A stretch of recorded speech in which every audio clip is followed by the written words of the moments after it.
impartir asociado a estos temas que tienen que ver con la cultura, que tienen que ver con la gestión cultural, pero que los engloba precisamente la toma de decisiones asociado a las políticas culturales. No es en vano que traiga esta imagen de fondo en relación con el ejercicio del poder, que les decía, tal vez no está explícito en el planteamiento, pero sí está implícito en relación con la posibilidad de articular decisiones y con el sustento que estas decisiones que se han venido gestando prácticamente desde el inicio de la segunda mitad del siglo XX han generado en el país. Y para ello también es importante que tomemos en cuenta que prácticamente el año pasado cumplimos 50 años de la existencia del Ministerio de Cultura como un ente que es el que desde el Estado propicia y potencia la existencia de políticas culturales de una forma más estructural, que tiene incidencia y que está asociado también a el resto de dinámicas, sean planteadas desde el Estado o desde fuera del Estado. Y aquí es donde también quisiera que vayamos estableciendo un diálogo. Si alguno o alguna tiene alguna consulta, pues podemos en la medida del avance de la charla ir también trayendo a lo que ustedes leían para el día de hoy, porque es ahí donde están también la posibilidad de insertarse dentro de la dinámica cultural y poder plantear la gestión de la cultura en el sentido en el que probablemente ustedes se han motivado a estar en este proceso de formación. Para empezar, entonces, quisiera ver cómo es que están debidamente interrelacionados estos dos conceptos de la política cultural y de la gestión cultural. Cuando hablamos de la política cultural, ya lo planteaba, estamos hablando de un espacio de toma de decisiones, que esa toma de decisiones en específico es lo que tiene que ver con la gestión cultural. Sin embargo, la gestión cultural ocurre en un espacio social, en donde intervienen dos elementos importantes. Uno, que vamos a concebir como el campo cultural en la perspectiva de Bourdieu. Cuando hablamos de campo, estamos hablando de una serie de instituciones, de una serie de actores sociales que tienen que ver específicamente con un campo, que están validados y que deciden sobre ese campo, es decir, sobre un área de conocimiento, sobre un espacio específico. Bourdieu habla del campo en términos generales, pero también habla del campo intelectual, por ejemplo, en este sentido hay un grupo de personas que inciden, por decirlo de alguna manera, de actores sociales que inciden en ese espacio de campo.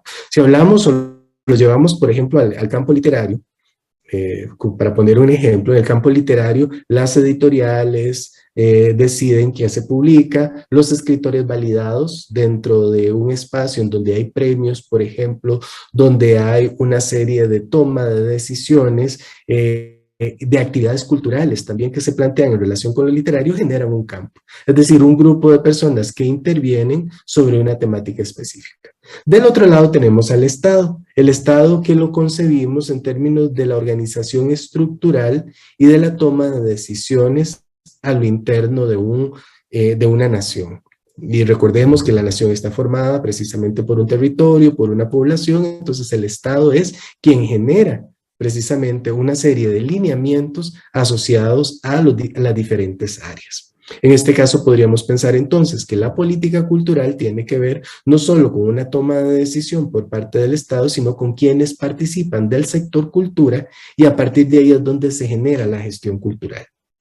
Por eso es que van de la mano y de alguna manera suelen confundirse, porque debe existir en sana teoría una política cultural o una visión sobre la cultura que sea la que se propugne, para que a partir de ahí los diferentes proyectos o las diferentes acciones se materialicen. Y a veces es a la inversa, ¿verdad? Lo que tenemos son diferentes acciones asociadas a la cultura, y es a través de esas acciones que uno puede dilucidar el tipo de política, el tipo de decisiones que no es explícita, pero que sí se manifiesta en función de lo que se está haciendo. En términos estructurales, en términos del Estado, esto es muy importante, porque desde el Estado se simboliza, se legitima aquello que se concibe como cultura y que tiene una función social. Y en esa función social, entonces, resulta que se propugna una perspectiva que es la que la sociedad adopta como cultura.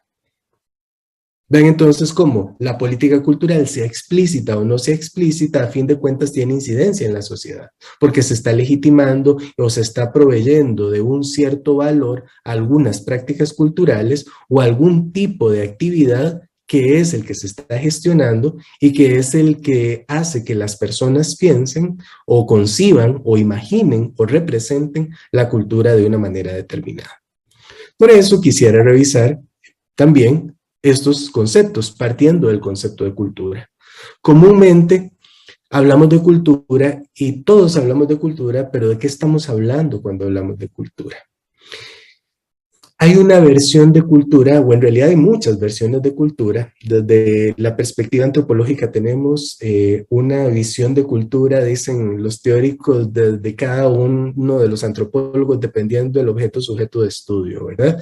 Sin embargo, ha habido un común acuerdo, tal vez desde la perspectiva de Kuklon, allá por los tempranos años de 1900, de que cultura es todo aquello que el ser humano hace. Pero eso también sigue siendo una definición muy general.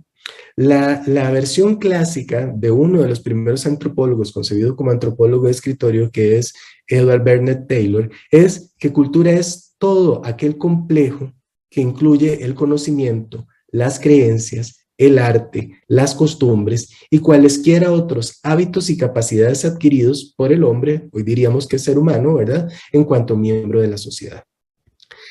Es una definición que sigue siendo amplia, pero ya operacionaliza algunos elementos que algunos otros pues han todavía ampliado más, pero estamos hablando de un conocimiento y de unas creencias que podríamos pensar tocan el aspecto de lo inmaterial, de aquello que no podemos abstraer directamente a través de objetos, y por el otro lado tenemos el arte y las costumbres que también pueden ser inmateriales, pero que se manifiestan a través de cuestiones un poco más visibles, que pueden ser la creación de objetos, que pueden ser la creación de herramientas, que pueden ser las prácticas, las festividades u otro tipo de manifestación que puede uno inclusive registrar. Ya ahora hablemos en pleno siglo XXI, ¿verdad?, de cómo hacemos el registro de las prácticas culturales, ¿verdad? Una fotografía, un video, etcétera.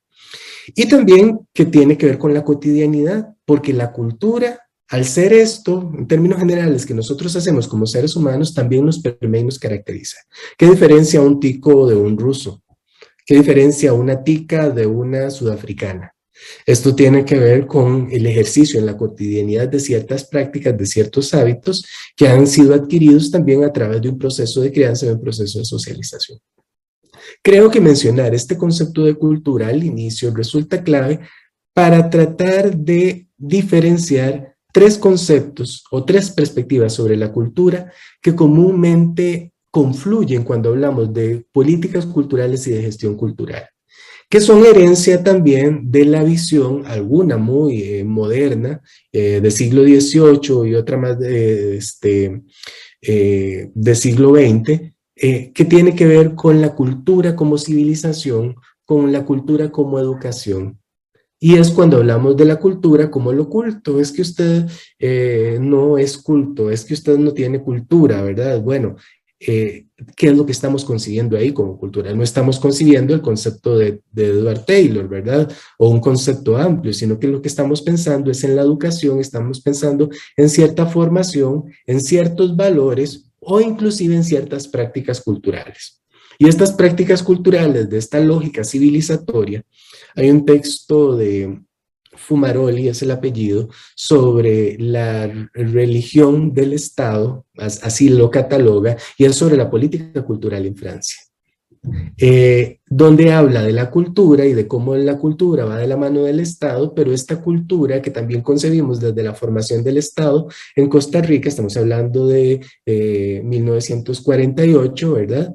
En 1848 estamos hablando de nuestra bandera, estamos hablando de todos estos símbolos que también tienen que ver con un refinamiento o con una lógica de esa cultura culta que tiene que ver con cierta clase o la misma creación de nuestro Teatro Nacional para unas actividades específicas que están ancladas en lo que tradicionalmente se concibió como las bellas artes, ¿verdad? Y muy por ahí va esta lógica de la cultura como educación o de la cultura culta.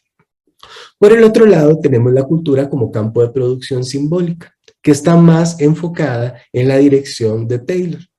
Las creencias simbolizan el arte, simbolizan las costumbres, simbolizan los hábitos, nos dicen algo de un grupo cultural determinado que podemos leer o que podemos concebir dentro de un contexto determinado. Entonces, la vida al final es cultura. En esa definición amplia, en esa definición de producción simbólica, que también podemos abstraer a través de elementos materiales o de elementos inmateriales.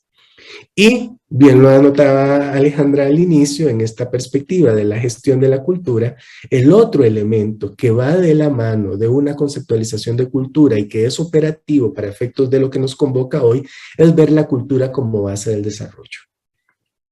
La cultura como base del desarrollo se propicia a partir de la segunda mitad del siglo XX y se toma en cuenta aquí la creación de la ONU y sobre todo de la creación de la UNESCO, que van a tomar las particularidades de los pueblos para articular un proceso de desarrollo que de alguna manera va unida a esta visión de la cultura como educación o de la fase civilizatoria. Y de lo que se trata es de gerenciar la cultura. Esta perspectiva todavía se mantiene y ve a la cultura como un recurso que puede ser capitalizable. Y es ahí donde vamos a ver cómo han venido entrando perspectivas de políticas culturales ancladas en un espíritu de época donde prima lo económico. Y es hacia ahí donde vamos a dirigir la exposición de hoy. Don Luis Carlos, usted tenía la mano levantada.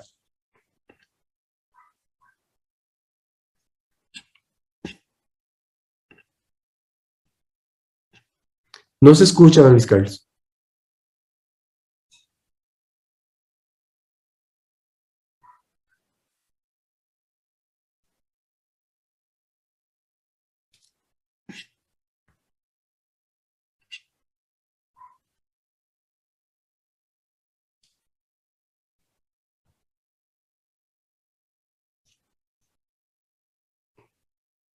Al parecer tiene problema de audio. Y si no, podemos avanzar y dejamos las preguntas para el Sí. final. Se pueden ir anotando los participantes y al final hacemos las preguntas. Sí, la puede anotar don Luis Carlos y si no la puede mandar por el chat también, ahí estamos al tanto. Ok, decía entonces que la cultura puede entenderse desde diferentes perspectivas y vean cómo tiene anclajes históricos estas tres perspectivas. Una más de lo que es siglo XVIII, siglo XIX, otra más con la profesionalización, por decirlo de alguna manera, del trabajo de la cultura a través de la antropología, y una tercera que tiene que ver con los últimos 70 años prácticamente, que se ve la cultura pero ya como un elemento asociado a la gestión o a la política cultural y con un trabajo directo con comunidades, pero también se ve la cultura como un recurso y sobre esto volveremos más adelante.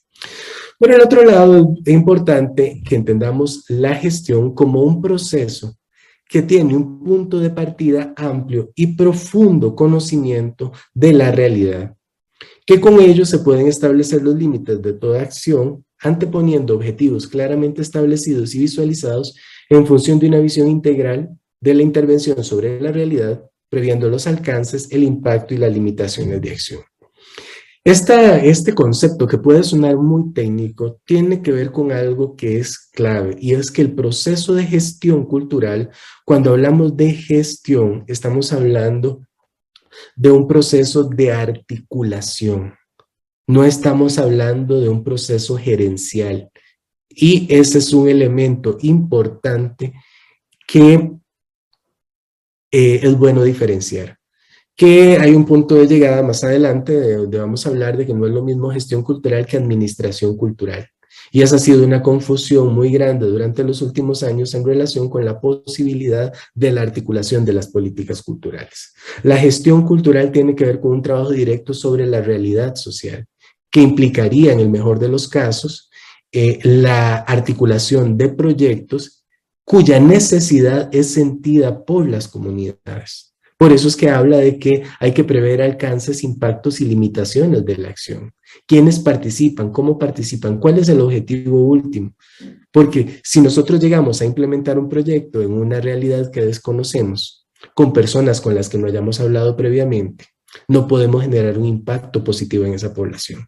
Y probablemente las ideas de proyecto que nosotros tengamos no vayan a lograrse porque podemos encontrar limitaciones.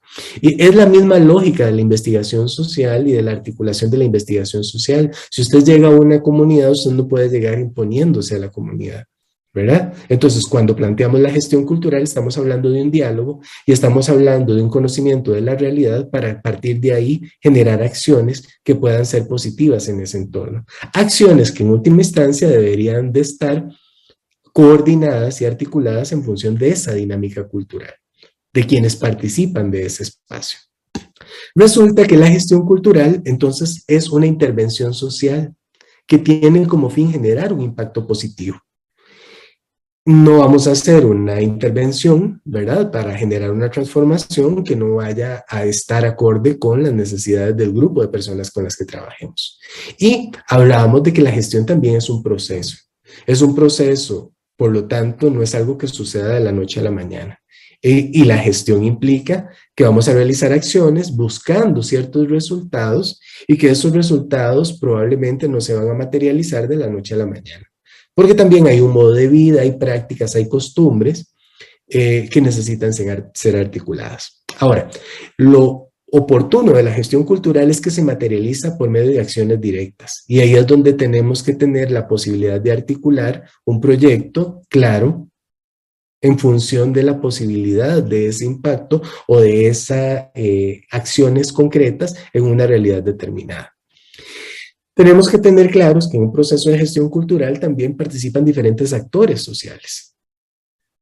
Lo veíamos en la lectura que ustedes tenían para hoy. Hay diferentes actores que surgen en momentos determinados. Inclusive hay en otro recuento de los trabajos de Cuevas sobre estas dinámicas culturales que se dan, se habla de políticas culturales que tal vez no son establecidas desde el Estado, pero que sí tienen que ver con dinámicas alternativas que surgen en las necesidades de ciertos grupos. O como, por ejemplo, hay ciertas particularidades que empiezan a gestar toma de decisiones que tienen que ver con temas o con organizaciones que en algún momento determinado propiciaron acciones directas y como actores sociales se involucraron en procesos de transformación social.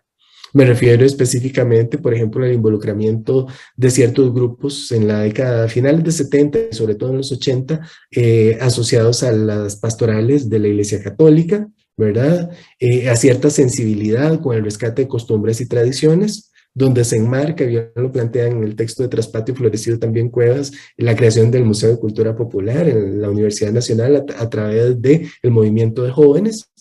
Pero también tenemos las organizaciones de mujeres, que en un momento determinado hay una necesidad también de política internacional y eso empieza a generar formas de articulación diferentes a las que se venían gestando. Eso tiene que ver con los actores sociales, ¿verdad? Ahora, la gestión cultural como un modelo de trabajo se articula desde la segunda mitad del siglo XX por los organismos internacionales, a través de las recomendaciones. ¿Por qué? Porque la gestión cultural se ve como un medio para contribuir al desarrollo social. Y ojo, estamos hablando de desarrollo social. ¿Qué implicaría un desarrollo social? La generación de condiciones para una comunidad o para una sociedad en general que tenga que ver con su forma de vida, que tenga que ver con el acceso a aquellos elementos que se conciben como básicos y necesarios. ¿Cuál ha sido el gran tema con la gestión cultural hacia la administración cultural? Que este desarrollo social se ha pensado como desarrollo económico. Que no está mal pensar que un proyecto de gestión cultural pueda proveer recursos económicos a una comunidad o una salida lateral en términos económicos. Aquí el asunto está en la puesta en valor del tipo de proyecto que se realiza. ¿A qué me refiero con la puesta en valor? Que si hay una costumbre que se va a propiciar, pensemos en una costumbre culinaria, por ejemplo, si vamos a generar un proceso de formación o de conocimiento de ciertas prácticas culinarias, el asunto está en poner en valor la tradición en términos de la gestión cultural, de acuerdo con las necesidades de la población. Si de camino las señoras logran ponerse su tiendita o su soda y logran vender sus productos, propiciando una valoración mayor de aquello que es una práctica de un espacio cultural o de una comunidad en específica, eso es muy positivo en términos de ese desarrollo social. Pero si vemos únicamente que vendiendo arroz con leche, por ejemplo, y que a todo el mundo le gusta el arroz con leche, y entonces le enseñamos a todo el mundo a que produzca el arroz con leche, ahí perdemos la perspectiva del arraigo cultural del producto, ¿verdad? No se convierte en un elemento identitario, sino en algo que es capitalizable. Y es lo que ha sucedido en términos prácticos, por ejemplo, con las artesanías. Porque llega el INA, genera una capacitación de ciertas técnicas de uso de ciertos productos, de ciertas gubias, de ciertos materiales, se hace en muchas comunidades y todas las comunidades producen lo mismo. Entonces, al final estamos viendo el producto por el producto en sí y no por el valor identitario y cultural. Y ahí es donde se ha traducido este elemento de desarrollo social a un desarrollo económico. Alejandra.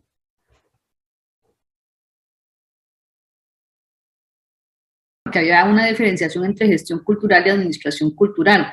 Usted supongo que en este momento se está refiriendo, digamos, a la administración cultural cuando nos planteas el caso de las artesanías, donde se enfoca más a, digamos, solventar una situación económica que a utilizar esa diferenciación cultural para desarrollo social. Pero no sé si podrías como diferenciarla o caracterizarla de una forma más amplia, o no sé si eso es una etapa posterior de su exposición. Okay. Gestión viene de gestar. Gestar es, asociémoslo al proceso de gestión, por ejemplo, o al gestar, que se dice de un embarazo. Esa gestación es cómo se concibe un proceso de inicio a fin que pasa por diferentes etapas. Y en esas diferentes etapas, en términos de la intervención social, hay al inicio un acercamiento, la identificación de una necesidad, la elaboración de un objetivo, la realización de actividades, un producto y una valoración del trabajo realizado. Cuando, por ejemplo, nosotros llevamos cursos de gestión social y cultural, lo que vemos muchas veces es cómo articular proyectos para poder buscar recursos para la implementación en espacios determinados, de acuerdo con las necesidades de las comunidades. ¿Qué es lo que sucede? Cuando entendemos gestión, cómo gestionar y no cómo gestar, sino en el sentido de gerenciar, estamos cayendo en una administración. En la elaboración de algo que nosotros definimos qué es desde nuestra perspectiva, porque concibimos qué es lo adecuado y no porque le estamos preguntando a la gente qué es lo que necesita. No porque estamos viendo si se sienten identificados o no se sienten identificados con aquello que estamos tratando de articular como acción puntual. Y ahí es entonces donde se pierde, digamos, el poner en valor el recurso de la cultura como elemento de desarrollo social y lo vemos más como elemento de desarrollo económico, que termina a la larga generando un ingreso económico, pero hasta dónde es sostenible ese ingreso económico, ¿verdad? Hasta dónde es pertinente. Veámoslo en términos de gestión cultural y asociémoslo a los proyectos que se han venido dando durante los últimos años a nivel de las comunidades en las casas de la cultura o en los diferentes espacios. Está bien, por ejemplo, gestionar un espacio, si así se concibe necesario en la comunidad, para enseñar a tejer. Y es un espacio de reunión de las mujeres, es un espacio de discusión, donde inclusive pueden surgir temas y necesidades de capacitación, de formación, de asesoría, que también se pueden dar. Pero ¿qué es lo que pasa si todas hacen el mismo tapete para venderlo? Y ya después de hacer 5 tapetes, las 20 señoras, ¿qué hacemos con esos 100 tapetes? ¿Verdad? Se vendieron los primeros 20, pero los otros, ¿qué pasó? Estamos hablando del recurso por el recurso y no precisamente por cómo el recurso cultural puede articular una serie de dinámicas que pueden también ir cambiando con el paso del tiempo y gestionando otro tipo de actividades que son las que están de fondo, que en este momento sería la recuperación de una práctica cultural, del espacio para las mujeres, etcétera, y no el objeto por el objeto. Doña Margarita. Sí, me parece que un muy buen ejemplo de esos conceptos en la práctica es lo que sucede con las cooperativas de cerámica de Guaitil, que surgieron de la comunidad primeramente como para recuperar precisamente la elaboración de esta cerámica, que se tenía una fuente limitada de ese barro, pero era una actividad pequeña que prácticamente recuperaba y que tenía ese carácter de gestión cooperativo, y que buscaba poner en valor precisamente la cerámica y los mismos materiales. ¿Qué sucede posteriormente? Bueno, se tiene una visión de administración y comienzan a surgir ya muchos talleres en torno a la cerámica de Guaitil. Lo que interesaba era su venta ya no en pequeña, sino una venta masiva. Comienzan a competir los artesanos entre ellos y más bien se generan conflictos muy grandes en torno al acceso a las fuentes del barro que se utiliza. Entonces ahí perdió ese carácter de que lo importante, lo que se primaba, era la puesta en valor de la tradición y del proceso, y aquí lo que se primó era el producto, la cerámica por el objeto por el objeto, y que al final, pues más bien fue una actividad que generó divisiones y conflictos en la comunidad misma. Me parece que eso ejemplifica esas diferencias entre lo que fue la gestión como proyecto nacido en el seno de la comunidad para la puesta en valor de su tradición, y luego este cambio de búsqueda más bien ya en donde lo que primó fue el producto en sí mismo. Otro ejemplo lo podemos ver con las máscaras en las diferentes comunidades indígenas. Originalmente, la primera capacitación asociada a las máscaras se dieron en la comunidad boruca, y se empezaron a representar una serie de elementos asociados a la naturaleza, pensando en sus mitos y en sus tradiciones y en sus costumbres.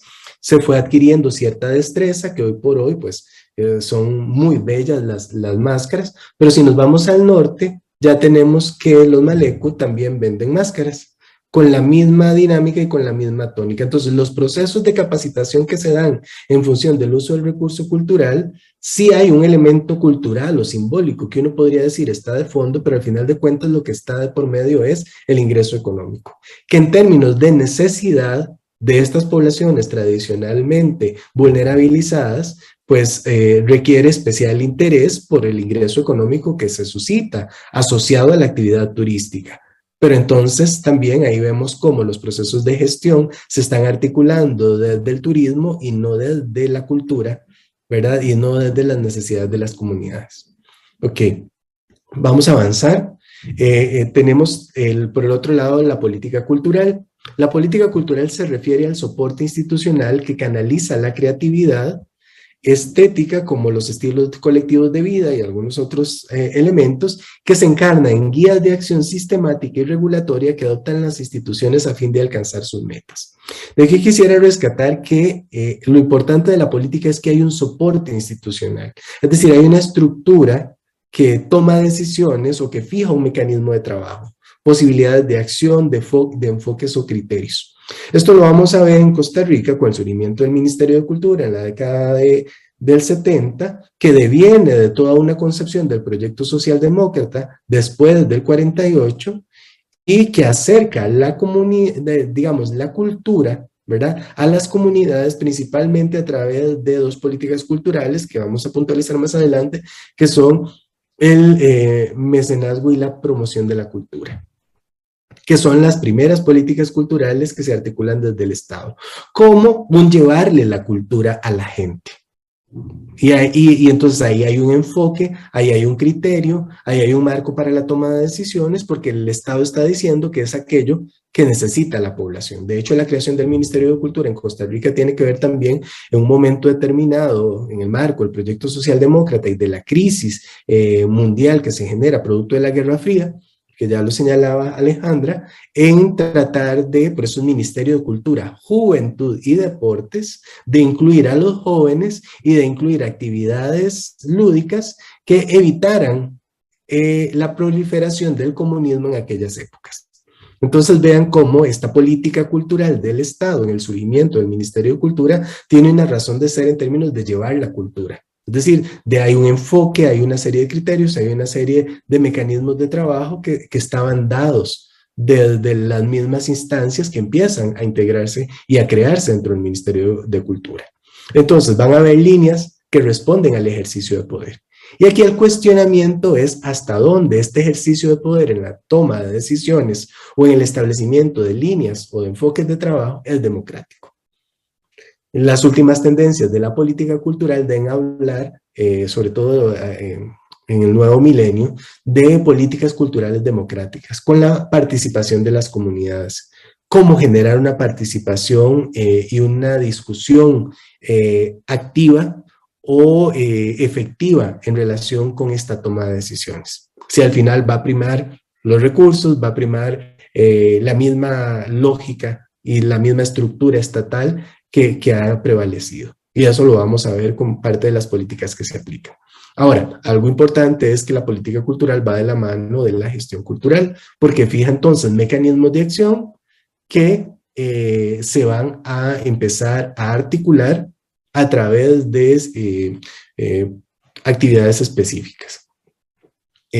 Vamos a hacer entonces una revisión de estos conceptos y es importante que los tengamos claros para ver este proceso de desarrollo de las políticas culturales en Costa Rica.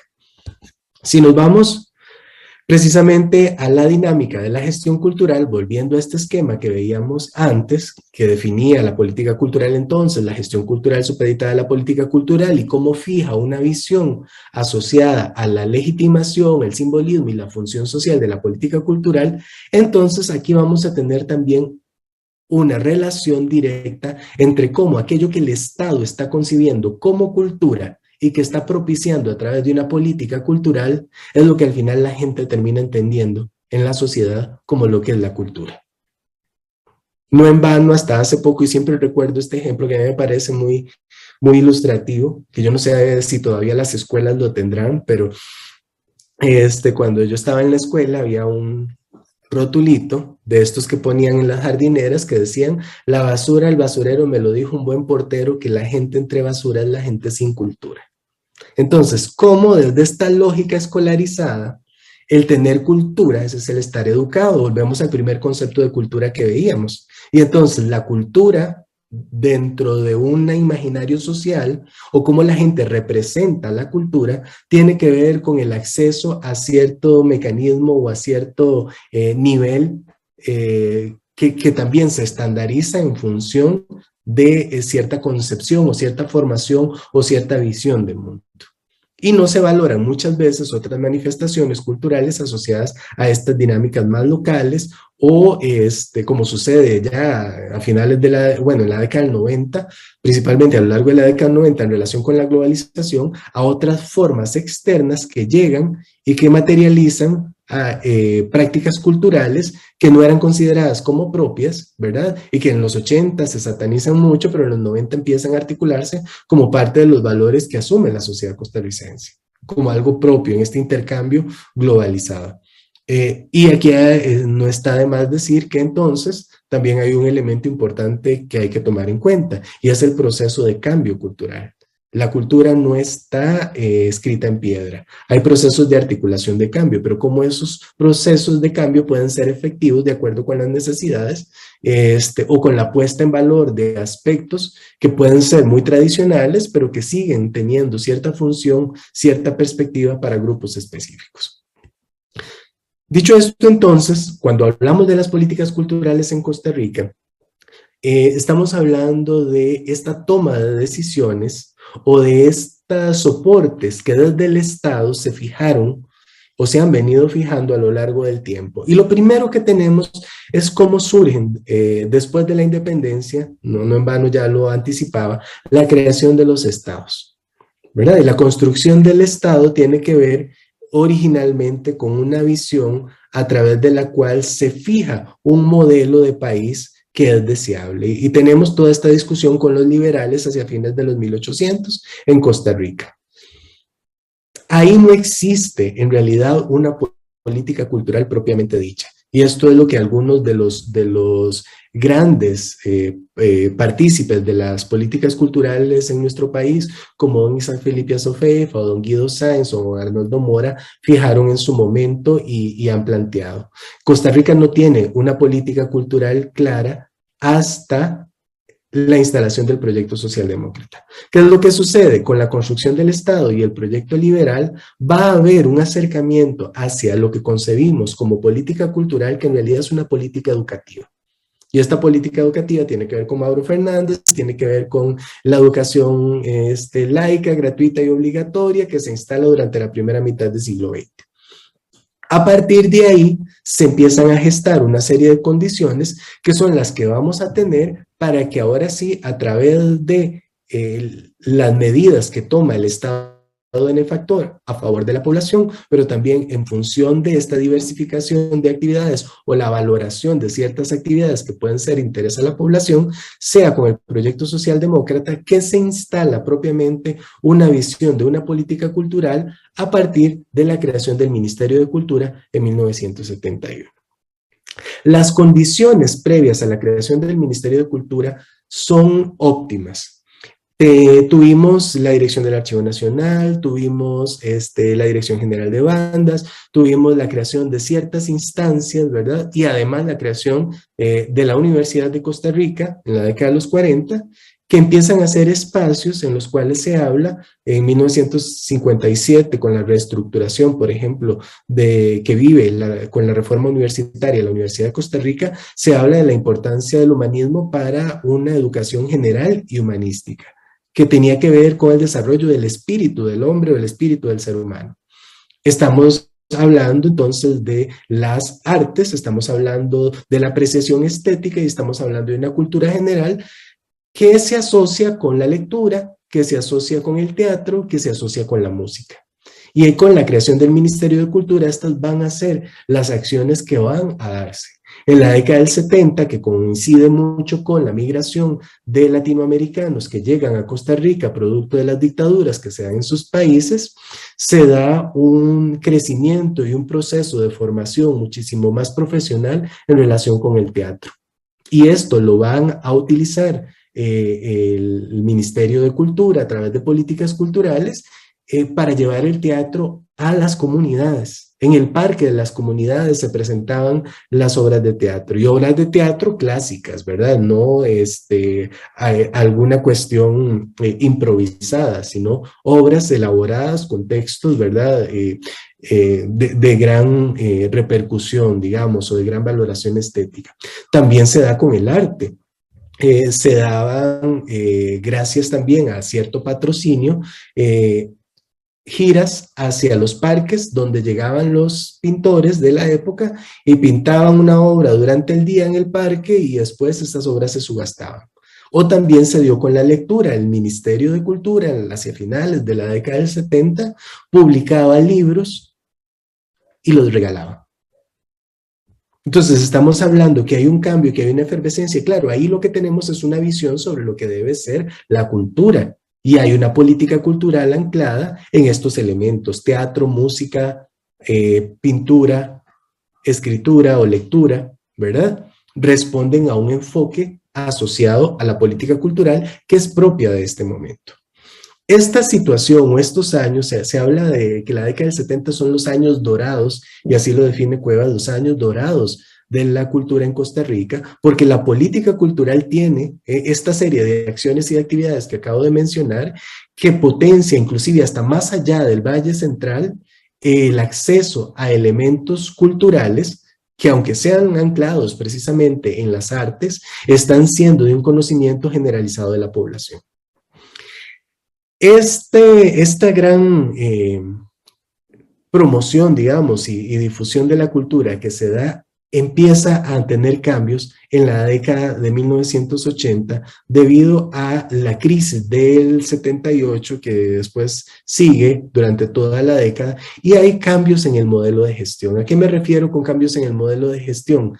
Ya las actividades no son organizadas por el Estado, ya no se tiene el recurso económico para empezar a generar todas estas coordinaciones de actividades o de entes, y empieza a disminuir el presupuesto del Ministerio de Cultura. Al punto que si esto inicia en los 80, durante la década del 90, va a disminuir a la mitad de lo que era el presupuesto en 1982.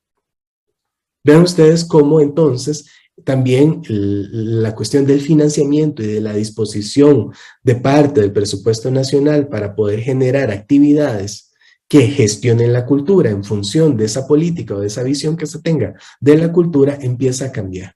Y estos cambios en el modelo de gestión van a repercutir en el ingreso paulatino de otros actores que no estuvieron en los años 70, pero que sí van a estar en los 80, que van a ser organizaciones no gubernamentales o la empresa privada, que van a empezar a realizar acciones que tienen que ver con la cultura, muy dentro de este marco, como lo veíamos en el diagrama anterior, de la concepción que ya la sociedad tenía de lo que era la cultura. ¿Por qué? Porque vamos a tener, por ejemplo, con Lagner y Sáenz, que organiza a mediados de los 80 todo un proceso de creación de galería y de compra de obras, que después empiezan a prestar las obras a instituciones públicas o diferentes galerías y le empiezan a comprar las obras a los artistas nacionales. Y ahí hay un proceso de acompañamiento, digámoslo de alguna manera, o de gestión de la cultura desde lo privado, que se va también a materializar en otro tipo de acciones como la difusión musical o la creación de grupos musicales que van a proliferar en los 80. Todo el surgimiento de Canto América, por ejemplo, de Luis Ángel Castro, de la misma Guadalupe Urbina, son iniciativas que están estimuladas desde lo público, pero adquieren también una impronta privada en este cambio del modelo de gestión. Y entonces la realización de un concierto ya no es solo vía el Ministerio de Cultura, sino que es una actividad a través de la cual se llega a una comunidad, pero también se recibe un pago. Que tampoco, digamos, dadas las condiciones estructurales y contextuales, resulta útil y pertinente también para el ejercicio, digamos, laboral de diferentes grupos que conforman parte de los actores sociales y culturales dentro del gremio de la cultura.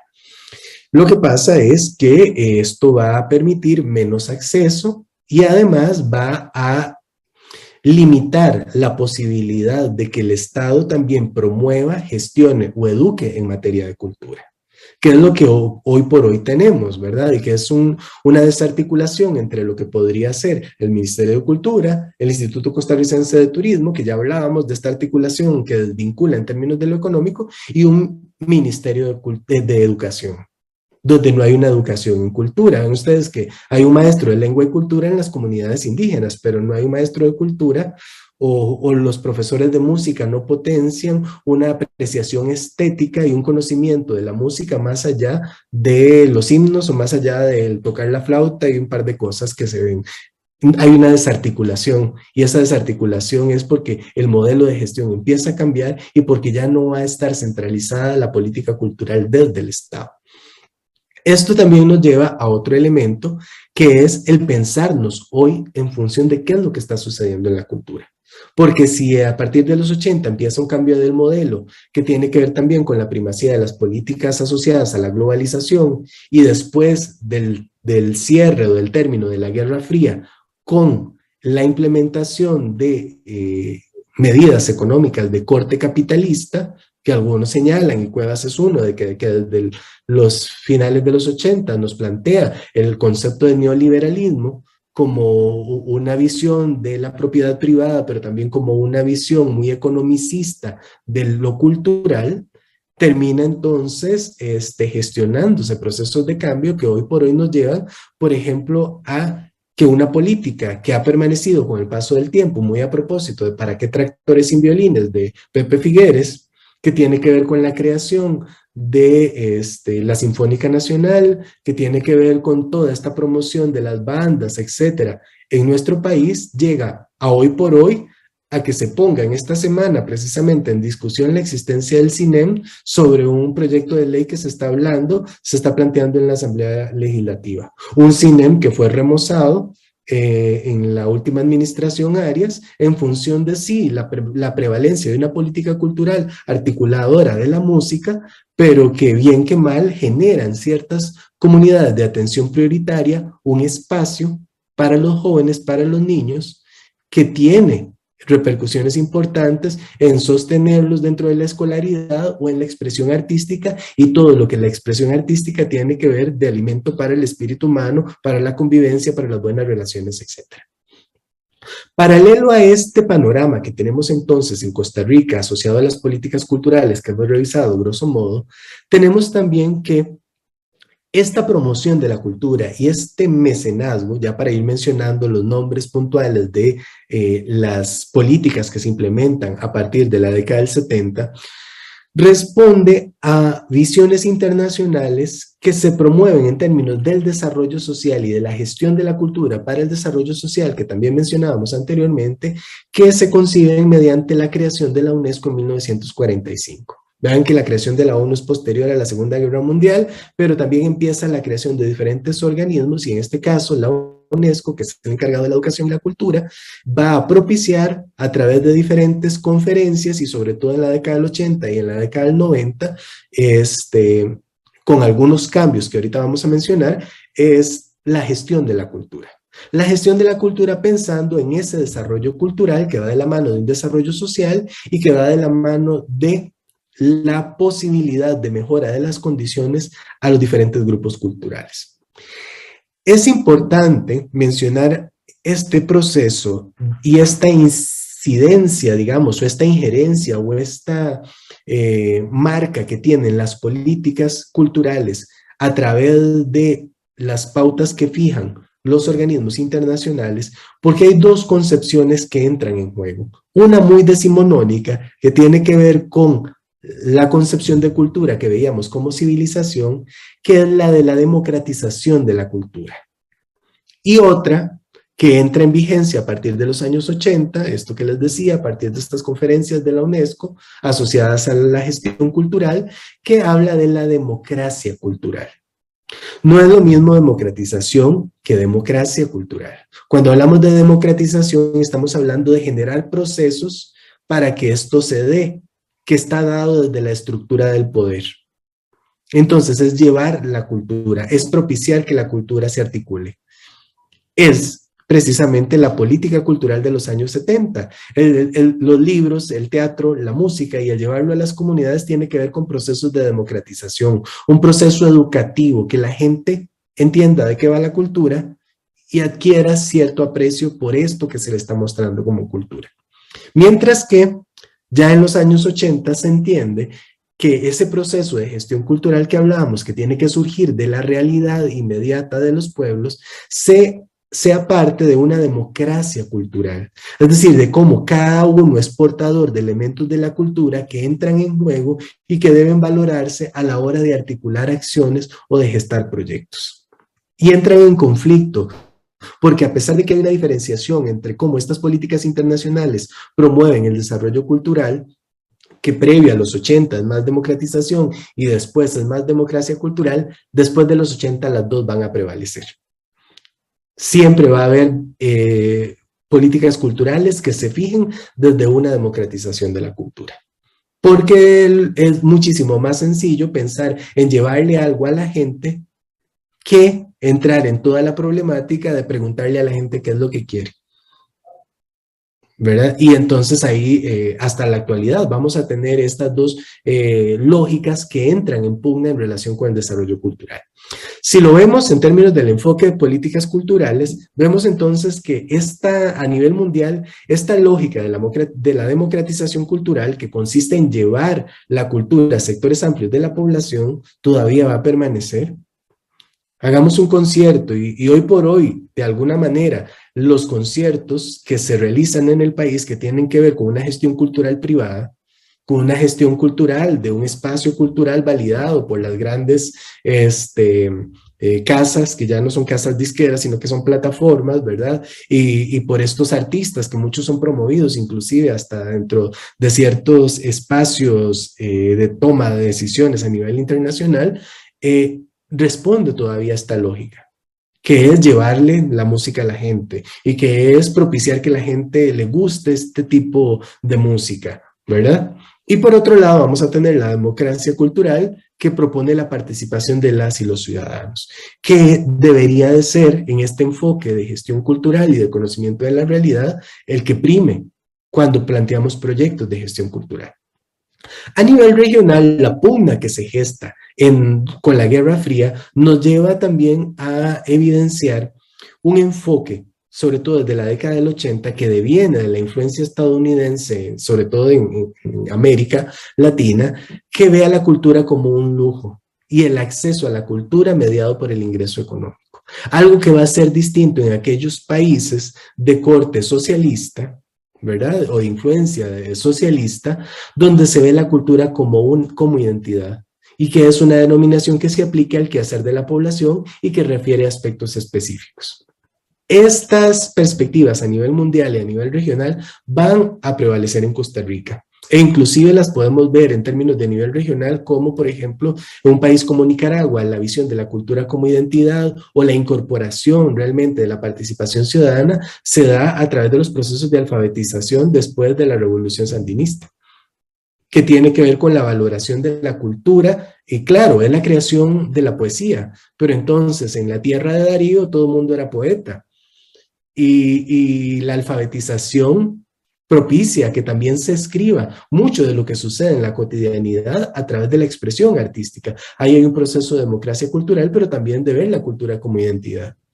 Mientras que en otros casos, ¿verdad? Ya hablábamos un poco del Teatro Nacional, pero de cómo esta visión también es la que propugna el proyecto socialdemócrata, ahí hay una democratización cultural y más bien la cultura vista como un lujo. ¿Quién va a un concierto de la Sinfónica al Teatro Nacional? Es algo que no se ha popularizado en este país, a pesar de que, bueno, ya ahora yo creo que no son los 1,000 colones que pagaba yo cuando era estudiante universitario, pero esos espacios también son espacios para el acceso del resto de la población. ¿Quién tiene acceso o quién ve como una necesidad o como un espacio propicio? Es ese precisamente en términos de lo que implica simbólicamente en esta construcción histórica asociada a un grupo cultural determinado. Esto resulta muy útil para pensar entonces que en una conjunción, este marco de desarrollo de políticas culturales, pensemos en estas que llegan hasta 1990, confluyen tanto los conceptos de la política cultural regional como la internacional o la mundial, y vamos a poder ubicar 3 políticas culturales que son las que Cuevas atribuye a través de sus estudios a la puesta en práctica de acciones culturales que definen una gestión cultural y una política cultural del Estado. Una es el mecenazgo, la otra es la difusión de la cultura o la difusión cultural y la otra es la promoción de la cultura. ¿En qué consiste en cada una? Revisemos. El mecenazgo es una forma de patrocinio, se aplicó mucho durante la década de 1970. Un patrocinio en la que quien tenía dinero, y en este caso el Estado era el que tenía dinero, generaba espacios para que ciertos productores de cultura especializados pudieran producir sus textos, pudieran producir sus obras, pudieran generar sus espectáculos. Y esto se daba al interno del Estado, era el Estado del mecenas, que generaba el que estos artistas tuvieran los espacios. No en vano se crean diferentes instancias, como la Compañía Lírica Nacional, como la Compañía Nacional de Teatro, como la Compañía Nacional de Danza, etcétera, que son espacios que acrecientan el Ministerio de Cultura, lo hacen, lo amplían, pero al mismo tiempo generan, digámoslo así, una casita para cada una de estas manifestaciones culturales donde se le da la atención por parte del Estado. Se puede ver como promocionar un lugar a los desprotegidos o débiles, aquellos que tenían cierta manifestación cultural, pero que al mismo tiempo se les daba esta casa entonces para poderlos acompañar en el proceso de desarrollo cultural dentro de esta concepción de cultura que estaba centrada en las artes.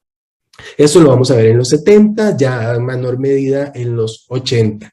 Y ya prácticamente con algunas de las instancias nada más establecidas dentro de la estructura ministerial en los años 90.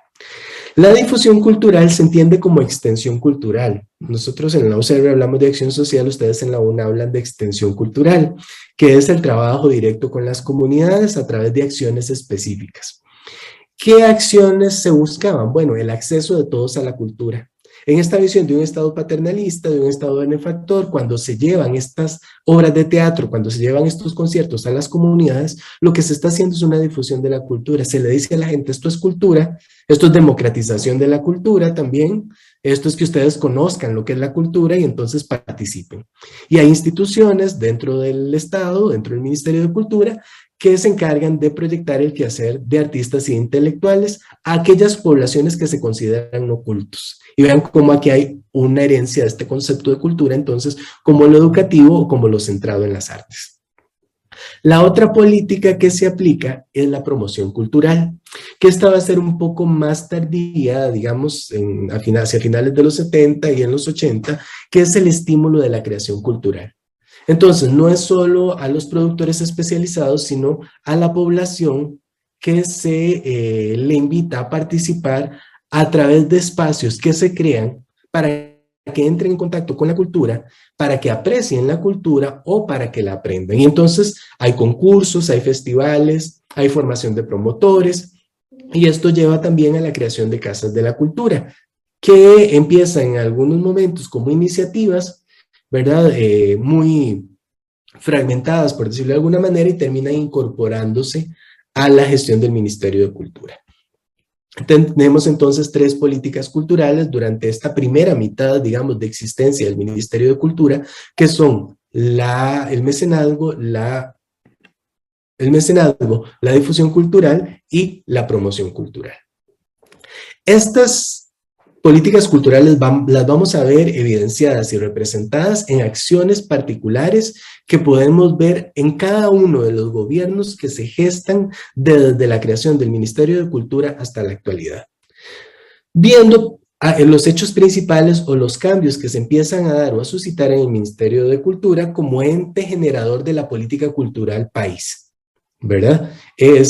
Probablemente no sea lo suficientemente exhaustivo, pero ahí hay los principales aspectos o los principales hechos que entran en juego. Al inicio se da la creación y consolidación del ministerio, que tiene en su haber, y aquí es ya más puntual, dependencias de la Dirección de Cultura, que como lo son la radio, las publicaciones, elementos de folclore, de música, de patrimonio artístico-cultural, artes y letras, la Biblioteca Nacional, el Teatro Nacional, la Compañía Nacional de Teatro, la Editorial Costa Rica, la Orquesta Sinfónica y el Museo Nacional. Estas son las primeras, digamos, instancias que en la creación del Ministerio de Cultura entran dentro de esta articulación de política cultural. Vean que la mayoría está en términos de la difusión o de la creación y de la difusión y de la creación artística. La recuperación de cierto valor histórico va a recaer en el Museo Nacional principalmente y prácticamente que hasta la fecha, y en un pequeño departamento de patrimonio, ¿verdad?, que todavía permanece, pero que en algún momento evoluciona hacia un rescate del patrimonio arquitectónico y no necesariamente patrimonio tangible o intangible, que entra en juego a partir del 2001 por la declaratoria de la UNESCO y donde se empiezan a retomar algunas otras manifestaciones, pero que en términos de presupuesto no es posible tampoco una proyección mayor. Entre el 74 y el 78 se agregan otras dependencias a la Dirección de Cultura, que también tienen que ver con una visión de política cultural, donde está el Departamento de Cine, la Casa del Artista y el Colegio de Costa Rica, que organizan actividades asociadas también a las artes, y se busca poner a disposición de la nación recursos intelectuales, juveniles y deportivos, que es lo que hablábamos de cómo generar actividades o productos culturales que fueran de la mano para las comunidades o que se pusieran a disposición de las comunidades. Del 78 al 82 hay una complejización. Esta complejización también coincide al cierre del periodo con la crisis.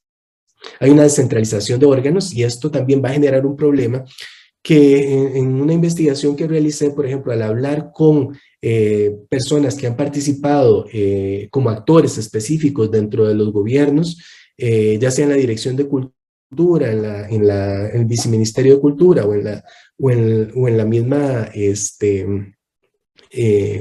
ministerio, como ministro o como ministra, señalan que un problema de la operacionalización ministerial tiene que ver con la estructura, con una estructura que ha permanecido casi inamovible desde los 70 y que tiene muy poco margen de acción para poder incorporar otras visiones que no sean las de las bellas artes dentro de la promoción de la cultura.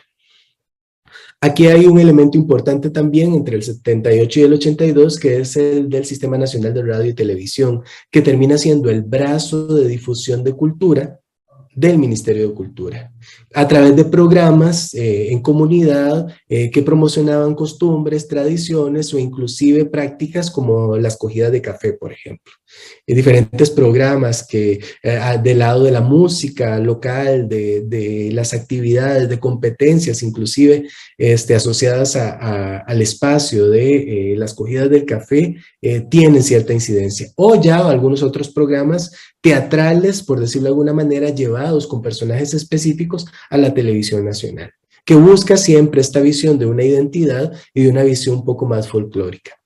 Se fortalece en este periodo también cierta participación popular e integración ciudadana, ¿verdad? Que implica precisamente un acercamiento a las comunidades.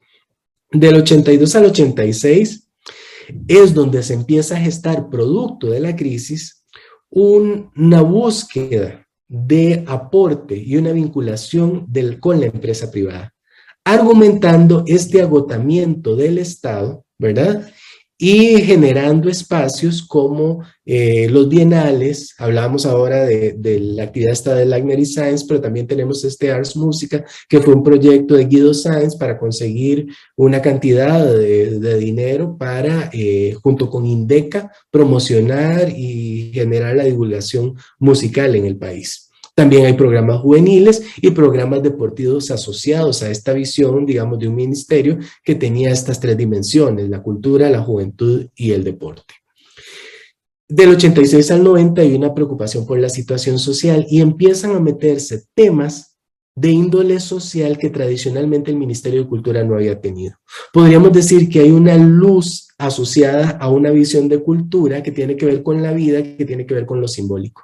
Y entonces hay aspectos asociados a la discriminación de la mujer. Se habla de la ley de igualdad real, por ejemplo, que fue digamos, un tema fuerte de discusión en estas épocas. Hay una participación juvenil a través de organizaciones, actividades de voluntariado y actividades artísticas vinculados con ONGs, con diferentes grupos.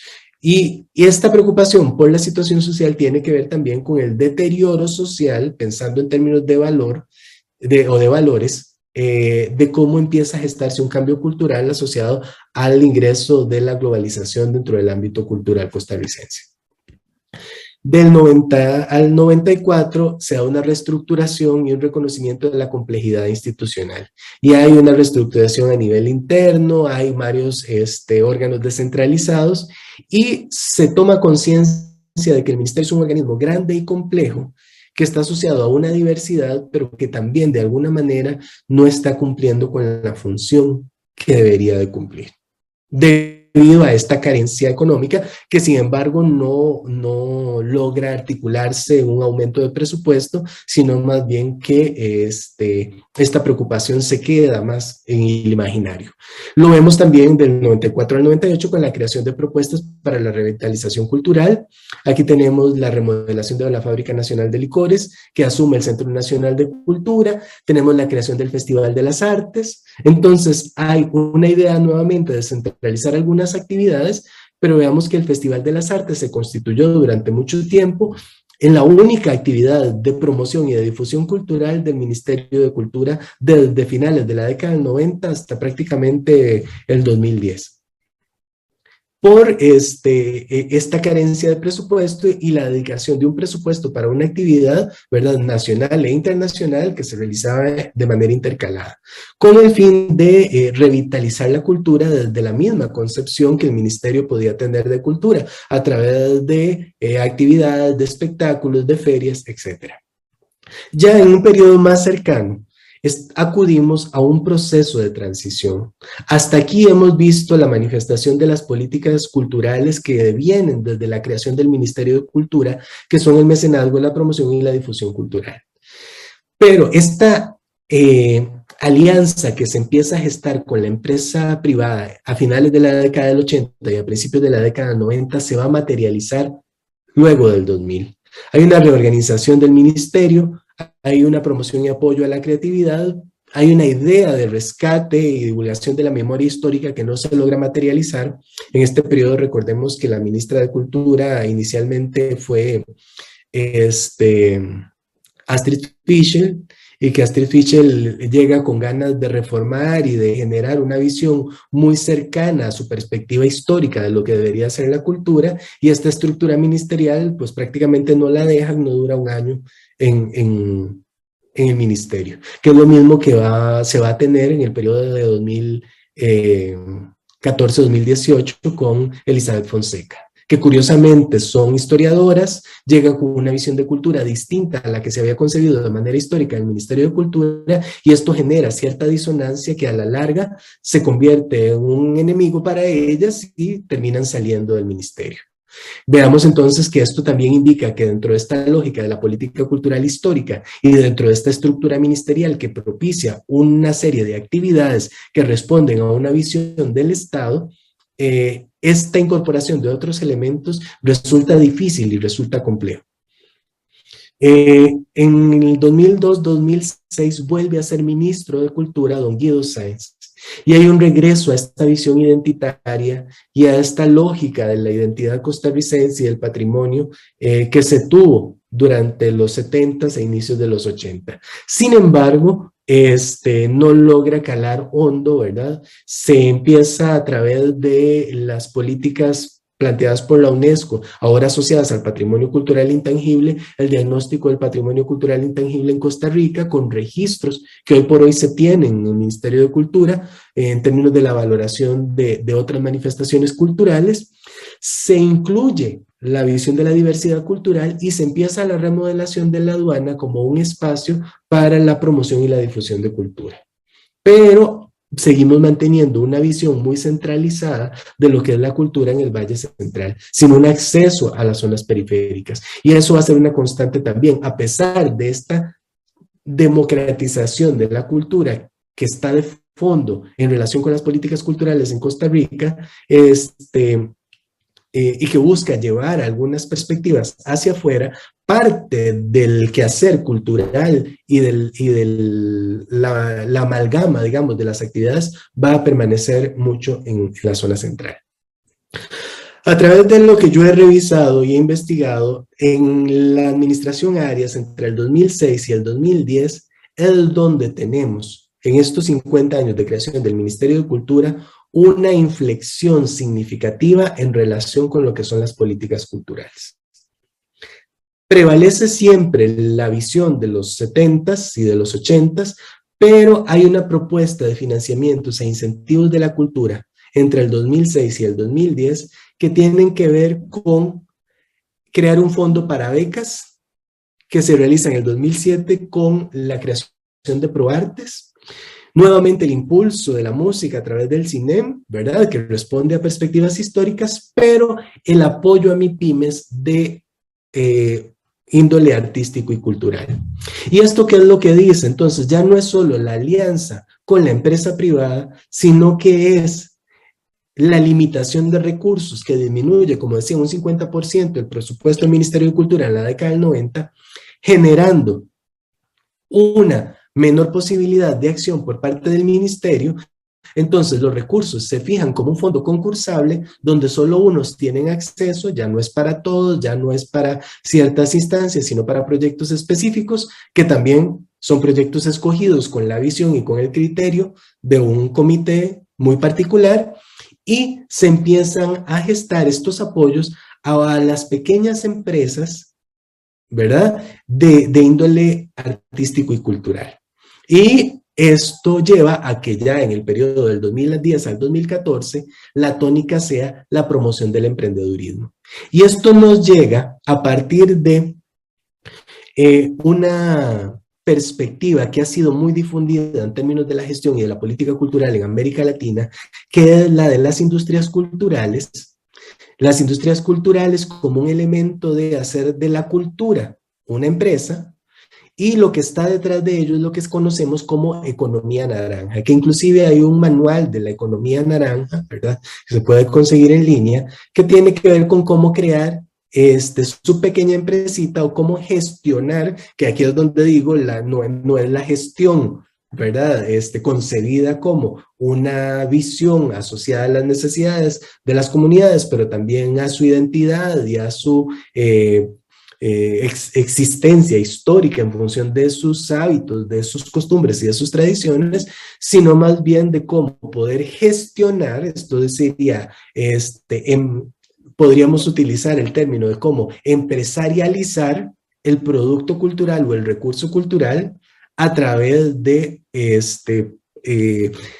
actividades que generan acompañamientos, talleres, capacitaciones para que los portadores de cultura o para que los artistas puedan articular una venta de sus productos o una venta de sus servicios. Entonces ya el Estado no es garante de generar espacios como los de la promoción de la cultura o como los de promoción y, se me fue el otro,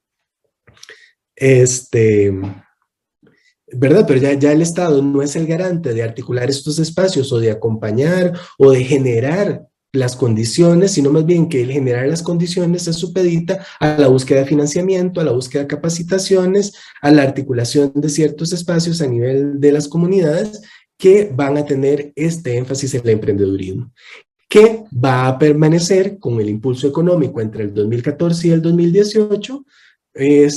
No obstante, aquí hay un elemento importante.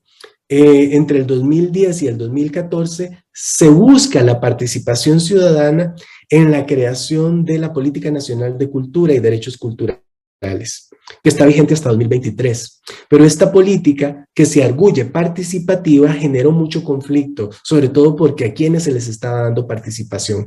Y el trasfondo de la política tiene que ver precisamente con el emprendedurismo. Entonces, propiciamos la participación, pero al mismo tiempo lo que somos no es articuladores de proyectos, sino facilitadores para la generación de emprendimientos. Y esa es la tónica que se ha mantenido, ¿verdad? En relación con la gestión cultural, hay ciertas perspectivas, sobre todo en la administración 2014-2018, el cambio del artículo primero de la Constitución Política propicia, digamos, la inclusión de la diversidad cultural, el respeto a las culturas indígenas y afrodescendientes, que no terminan tampoco de materializarse dentro de la estructura ministerial o en la promoción o en la divulgación o en la generación de espacios culturales dentro del ministerio que respondan a las necesidades de estas poblaciones.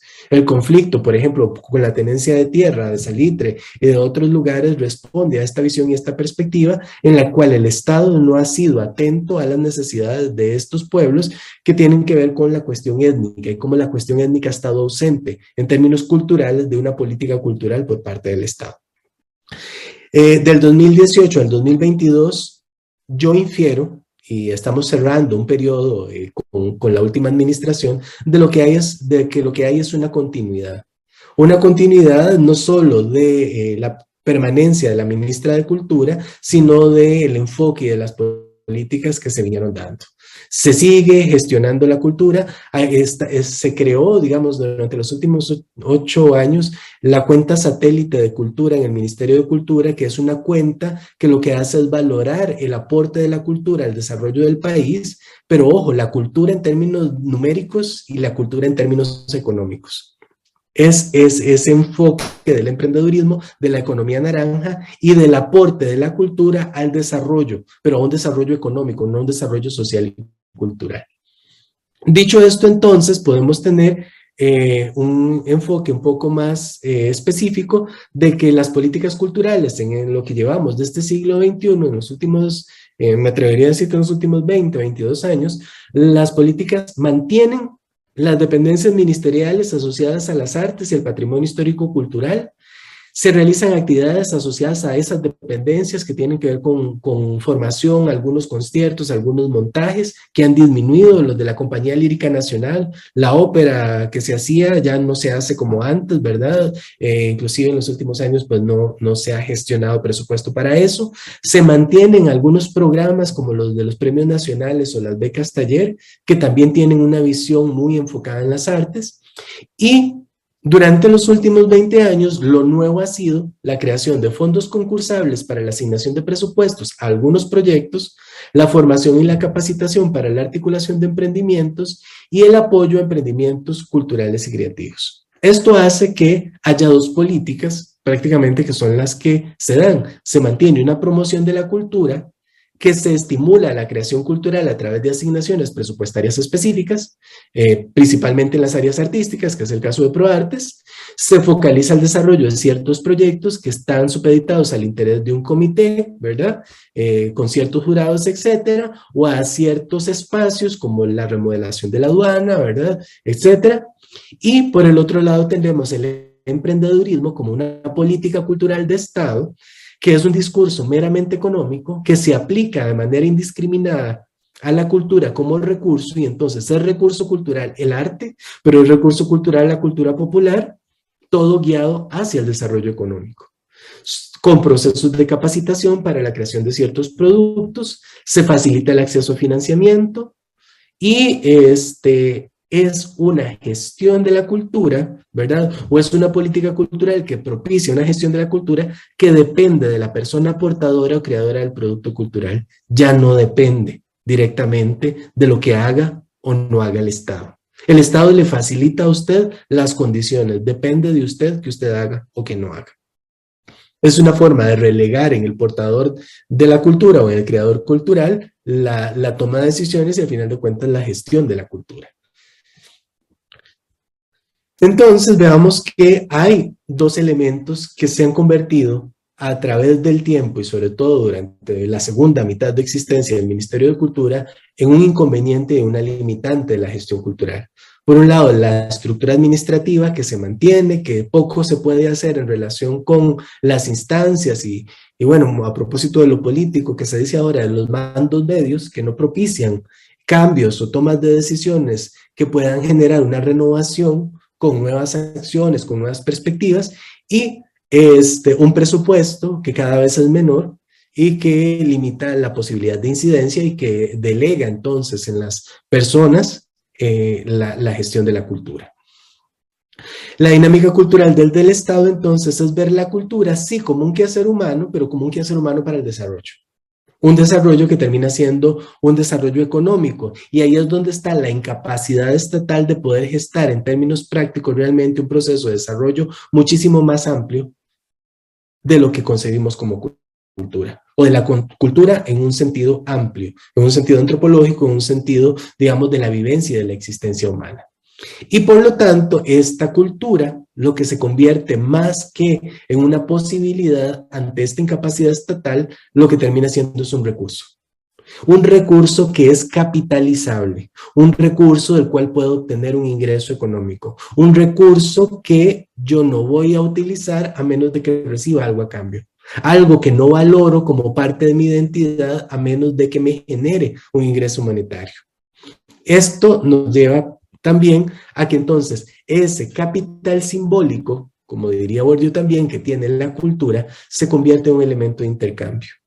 Entonces, no es lo que yo soy y el orgullo que yo pueda tener en función de lo que practico, de lo que tengo, de mi cosmovisión, de mis prácticas, de lo que me enseñaron mis ancestros, de lo que desarrollo en mi comunidad, sino más bien es un elemento de interés para la generación económica.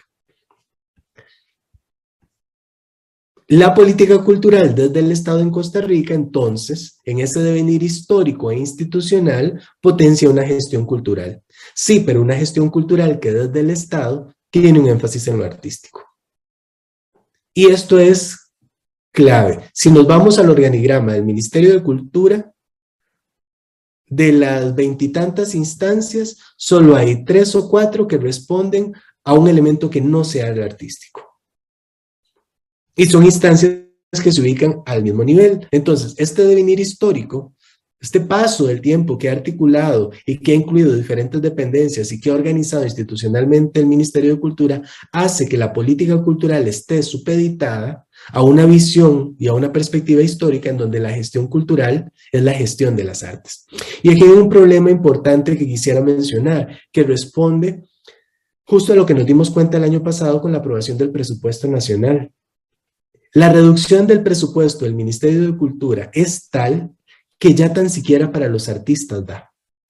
Y ahora los artistas se dieron cuenta de eso y entonces se armó la red local de cultura, lo cual me parece muy bien, en una búsqueda de ingreso económico y una demanda de cuáles son las condiciones del sector artístico que en medio de la pandemia pues fueron bastante críticas y continúan siendo bastante críticas, pero lo que nos dice esta discusión es algo importante y es los artistas o la gestión cultural que estaba enfatizada en lo artístico, ya tan siquiera es eso lo que puede el Ministerio de Cultura sustentar. Por este proceso de privatización o por este proceso de rearticulación de la política cultural en función de otras lógicas que no precisamente es una articulación interinstitucional y una visión amplia de cultura que puede potenciarse con diferentes instancias. Y aquí es lo que decía, cómo el Ministerio de Cultura podría articular con el Ministerio de Educación, que ya hay una capacidad instalada en relación con la estructura, con las clases de música, por ejemplo, generar públicos, apreciación de la música, que fue lo que de alguna manera se implementó con la orquesta sinfónica, pero esa articulación, inclusive de esta perspectiva histórica, no se gesta a nivel interinstitucional. Cada ministerio funciona de acuerdo con su campo de acción, son pequeños cacicazgos que no propician tampoco un desarrollo o una visión de desarrollo amplio en estos momentos, ¿verdad? Y esto responde a decisiones políticas. Entonces, cuando hablamos de política cultural del Estado, les decía al inicio que iba a estar marcado por una lógica del poder que tal vez no era explícita, sino implícita. Bueno, es que lo que vemos que se ha hecho o que se ha dejado de hacer en relación con la cultura en el país, que tiene que ver con la gestión y que tiene que ver con la política cultural, es una decisión. Entonces, el sustento y los mecanismos han fijado un norte o han fijado una serie de acciones que son las que permanecen o que son las que se conciben como deseables en relación con una perspectiva sobre la cultura. Entonces, la política cultural no es una política cultural en sentido amplio, es la política de la cultura, pero de la cultura a como la ha concebido el Estado, de esa cultura culta, de esa cultura de educación o de esa cultura centrada en las artes.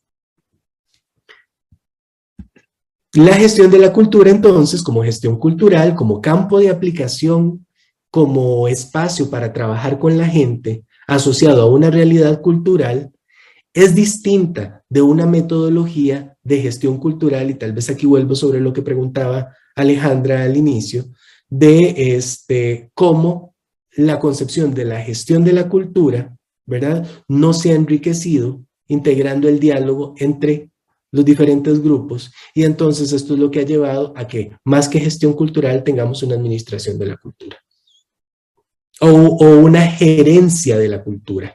¿Qué es lo que está haciendo el Estado en estos momentos a través del emprendedurismo? Gerenciando para que sean otros los que apliquen. No está articulando realmente proyectos en comunidades o no tiene una visión sobre hacia dónde generar proyectos que puedan responder a necesidades sentidas en la comunidad o en las comunidades. Las direcciones regionales de cultura instaladas en las diferentes regiones del país, valga la redundancia, pueden tener una visión local, pero esa visión local no está articulada dentro de la estructura del ministerio para atender las necesidades particulares de cada una de las zonas. Entonces, la situación actual de la política y de la gestión cultural tiene que ver con una labor ministerial centrada en las artes, ¿verdad? Pero también con un contexto globalizado, capitalista, de corte neoliberal, que hace ver a la cultura como un recurso cultural. Y entonces sí, tal vez dentro de esta lógica del recurso cultural ya no estamos hablando solo de las artes, porque el señor que hace artesanía las puede vender, porque lo que decía antes de las prácticas culinarias se pueden articular inclusive mediante la lógica del turismo a través de ciertas prácticas, Pero lo que resulta es que entonces continuamos teniendo una jerarquía, una verticalidad, una burocracia y una serie de intereses que se anteponen en relación con la posibilidad de gestionar la cultura. Y la política cultural termina anclada siempre dentro de una lógica de poder. Por lo tanto, las condiciones estructurales que tenemos en estos momentos son las limitantes. Y para poder hacer una gestión de la cultura o una gestión cultural, lo que necesitamos es realmente un compromiso que no deja de ser político, por el rescate de la tradición, por la validación, por la puesta en valor del elemento cultural, de la tradición, de la cultura, de la práctica, el objeto cultural, que sea del objeto de valor arquitectónico, por ejemplo, pero ahí lo que hay es un compromiso en relación con cómo articular proyectos que puedan responder también a las necesidades y que puedan valorar en términos identitarios aquello que tenemos en nuestras comunidades y de que las personas se sientan parte de eso, de una forma en la que se da no solo un sentido de pertenencia, sino una valoración que puede proyectarse en términos de tiempo y que además, en última instancia, pueda, ojalá, generar un proceso de desarrollo en términos de lo económico, pero que no es lo único, ¿verdad? Porque si no estamos desmereciendo esta visión de la gestión cultural con la que comenzamos, que sea un proceso que tome un punto de partida amplio y profundo del conocimiento de la realidad, donde hay límites de acción, pero donde hay objetivos claros que se visualizan en función de una intervención que sea integral, con alcances, con impacto y también con limitaciones de la acción. Pero de lo que se trata es de poder involucrarnos y de poder articular, de poder gestar, ¿verdad? Y no de gestionar a través de la gestión cultural lo que es la cultura. Y eso sería lo que tenía para compartir con ustedes.